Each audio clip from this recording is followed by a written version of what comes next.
నమస్తే, welcome to Telugu రాజ్యం. నేను మీ సంతోష్. చింతా రాజశేఖర్ సార్ సడన్గా గెటప్ చేంజ్ చేశారు.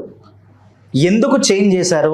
ఏదైనా నియోజకవర్గం నుంచి ఎమ్మెల్యేగా పోటీ చేస్తున్నారా అనే విషయం పైన సార్ని అడిగి తెలుసుకుందాము. నమస్తే సార్. నమస్తే సార్. సడన్గా ఏంటి మాకు ఈ షాక్? గెటప్ చేంజ్ చేసేసారు, డ్రెస్సింగ్ చేంజ్ చేశారు.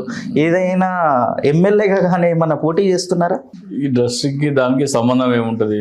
మా అబ్బాయి రిసెప్షన్ అయింది, మా పిల్లలు ఏదో ముచ్చటపడి ఒక డ్రెస్ కుట్టించారు, 2 జతలు.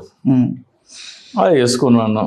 మొన్నే రిసెప్షన్ అయింది, సరే వేసుకున్నాం కదా అని వేసుకుని వచ్చాను, అంతే తప్ప చిన్నప్పుడు మన పిల్లలకి మంచి మంచి బట్టలు కుట్టించి వాళ్ళని చూసి మనం మురిసిపోతూ ఉంటాం. పెద్ద అయినాక వాళ్ళు వద్దన్నా కానీ ఇది వేసుకో అంటే ఇంకా సరే కానీ అని వేసుకోవడం తప్ప ప్రస్తుతం గెటప్ చేంజ్కి పెద్ద కారణం అయితే లేదు. రెండోది, మన దగ్గర డబ్బులు లేవు. ఎమ్మెల్యేగా పోటీ చేయాలన్నా, ఎంపీగా పోటీ చేయాలన్నా కానీ, ఎమ్మెల్యేగా పోటీ చేయాలంటే కనీసం 30 నుంచి 40 కోట్లు కావాలా, 100 నుంచి 150 కోట్లు ఎంపీకి కావాలా. మన దగ్గర 1 కోటి కూడా లేవు. సో అటువంటి ఇదేమీ లేవు. మనకి డబ్బులు లేనప్పుడు మనకి ఎవరు పిలిచి టికెట్ ఇస్తారు మనకి? అంటే మీకు నచ్చిన నాయకుడి దగ్గర నుంచి ఒక పిలుపు వస్తుంది అని చెప్పేసి అయితే వింటున్నాము. అది ఎంతవరకు నిజం? మనకి నచ్చిన నాయకుడి దగ్గర నుంచి పిలుపు వస్తుందంటే ప్రస్తుతము ఆయనకున్న పరిస్థితుల్లో అటువంటి అవకాశాలు ఇస్తారని నేనైతే అనుకోవట్లేదు. ఎందుకంటే ఆయన అధికారంలో ఉంటే ఎవరైనా సరే నచ్చిన వాళ్ళకి ఆయనే పెట్టుకొని ఇచ్చుకునే అవకాశం ఉంటుంది. కానీ ఆయన అధికారంలో లేరు కాబట్టి ఆయన దగ్గర కూడా ఫైనాన్షియల్ కన్స్ట్రెంట్స్ ఉంటాయి కాబట్టి అటువంటి అవకాశాలు ఉంటాయని నేనైతే అనుకోవట్లేదు. ప్రస్తుతానికి అవన్నీ రూల్డ్ అవుట్. నేను ప్రస్తుతానికి ఒక రాజకీయ విశ్లేషకుడిగా అలాగే వ్యూహకర్తగా ఉందామని అనుకుంటున్నాను.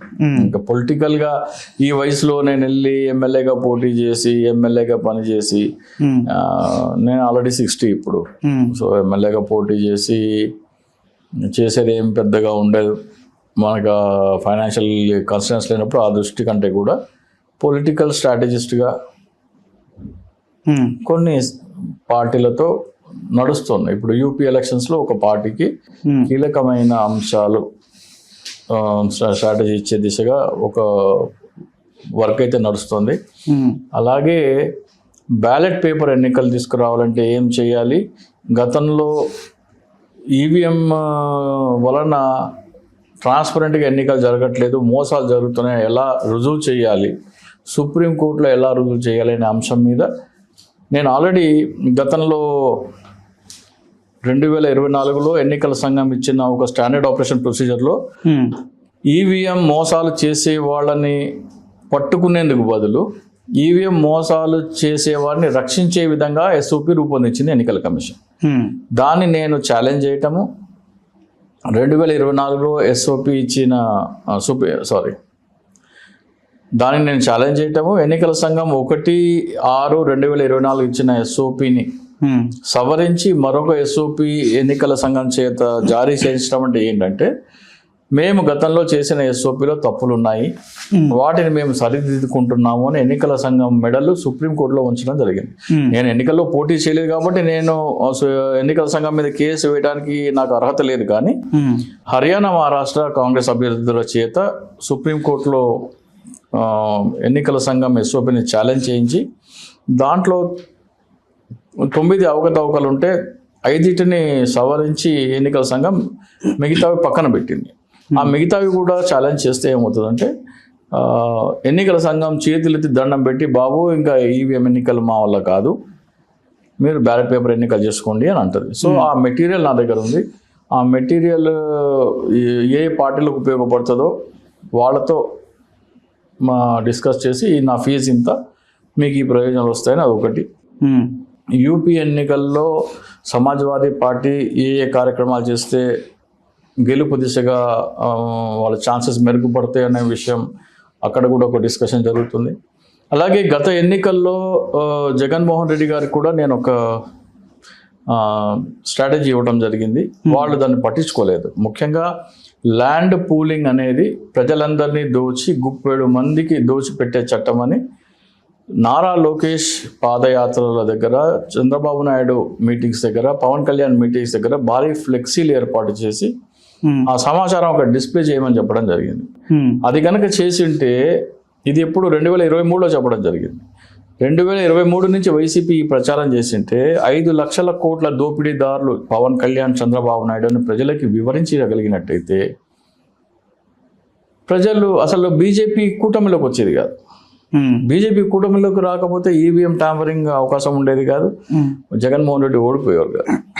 సో అట్లాంటి స్ట్రాటజీస్ ఇచ్చి చేద్దామని అనుకుంటున్నాను. సో మీరన్న దాంట్లో కూడా కొద్దిగా లేదు, జగన్మోహన్ రెడ్డి గారు కాదు కానీ రాజశేఖర్ రెడ్డి గారికి చాలా క్లోజ్, అత్యంత సన్నిహితమైన వ్యక్తి ఏమన్నారంటే, నువ్వు జగన్మోహన్ రెడ్డి గారి పక్కన ఉంటే బాగుంటుంది, జగన్మోహన్ రెడ్డి గారికి నీలాంటి వాళ్ళ అవసరం ఉంది, నేను నిన్ను జగన్మోహన్ రెడ్డి గారి దగ్గర తీసుకెళ్తాను, నేను చెప్పేది నేను చెప్తాను, ఆ తర్వాత ఆయన కన్విన్స్ అయితే ఆయన ఇష్టం అని చెప్పారు. సో మరి ఆయన జగన్మోహన్ రెడ్డి గారి దగ్గరికి నన్ను తీసుకెళ్తారా, ఆయన మాట జగన్మోహన్ రెడ్డి గారు వింటారా, ఆయన కన్విన్స్ అవుతారా, మన దగ్గర నయా పైసా లేదు అనేది చాలా చాలా అంటే మనం దాని గురించి ఆలోచించాల్సిన అవసరం కూడా లేదు. సో ఆయన ఇటీవలే 2-3 రోజుల క్రితమే నేను జగన్మోహన్ రెడ్డి గారు తీసుకెళ్తాను, త్వరలో వెళ్ళి కలుద్దామా అన్నారు. సో ఆయన అన్నారు, మీరు ఒకవేళ జగన్మోహన్ రెడ్డి గారు కనుక సరే మీ మాట కాదన్ను, మీరేం చేస్తే నేను అవకాశం ఇస్తానంటే మీరు ఎక్కడ ఏంటి ఏ నియోజకవర్గం అని ఏమైనా అనుకుంటున్నారా అంటే, ప్రస్తుతానికైతే నేనేమి అనుకోలేదు, నేను మా ఊరు, మా స్వగ్రామం, నా మట్టి నా నేల అవనిగడ్డ నియోజకవర్గంలో వస్తుంది, అక్కడ కనుక అవకాశం ఇస్తా అంటే జగన్మోహన్ రెడ్డి గారు అంగీకరిస్తే పోటీ చేసే అవకాశం ఉందంటారా? అవకాశం ఉంది. ఓకే, అంటే జగన్మోహన్ రెడ్డి గారు ఇట్లా చెయ్యేస్తే చాలు. జగన్మోహన్ రెడ్డి గారు ఎవరు, దాంట్లో డౌటే లేదు. రైట్, జగన్మోహన్ రెడ్డి గారు ఎవరోనో ఒక స్థాయికి తీసుకెళ్లారు, దాని గురించి. కానీ ఆ అవకాశాలు ఆశించడం అత్యాశ అవుతుందని ప్రస్తుతం అయితే ఒక స్ట్రాటజిస్ట్గా కొన్ని కార్యక్రమాలు చేస్తున్నాయి. ఇటీవల ఒక పార్టీకి సంబంధించిన వ్యక్తి కూడా నువ్వు కేవలం జగన్మోహన్ రెడ్డి గారి వైపే కాకుండా అన్ని పార్టీలకి సలహా సూచనలు ఇచ్చే విధంగా కూడా ఆ కోణంలో కూడా ఆలోచించు, మాకు కొన్ని సలహా సూచనలు ఇస్తే మీకు కావాల్సిన ఫీజు ఏదో మీరు తీసుకోండి అని కూడా అడగడం జరిగింది. సో నేను ప్రస్తుతానికి అటువంటి ఆలోచనలు ఏమీ లేవని చెప్పడం జరిగింది. Thank you sir, thank you so much. నమస్తే. హలో, తెలుగు రాజ్యం ఛానల్ చూస్తున్నారా? సామాజిక, రాజకీయ, జీవన చిత్రణే తెలుగు రాజ్యం. అతిశయోక్తులు, అసత్యాలు ఉండవు. రాజకీయ కోణం కాదు, ప్రజా కోణమే కొలబద్ద. తెలుగు రాజ్యం వీక్షణ మీ ఉత్తమ అభిరుచికి నిదర్శనం.